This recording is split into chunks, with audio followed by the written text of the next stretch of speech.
Good morning mga ka-technician. Ito na naman tayo, nagbabalik tayo ang JBC Tech Appliances. Ito ay i-share ko lang sa inyo ang isang two-door lang ito na maliit lang siya.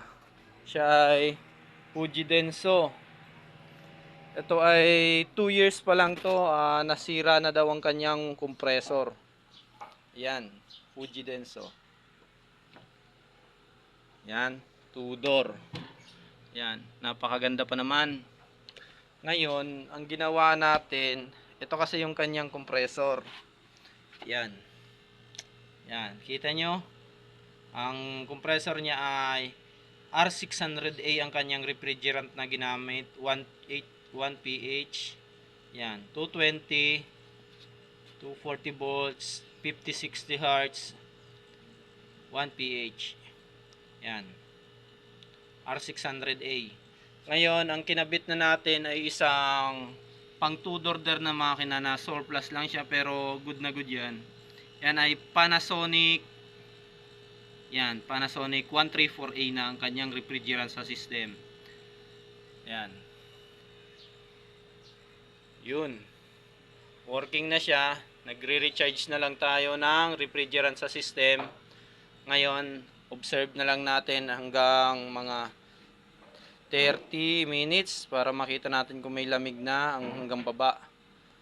Andito nga pala tayo ngayon sa San Teodoro, Bawan, Batangas.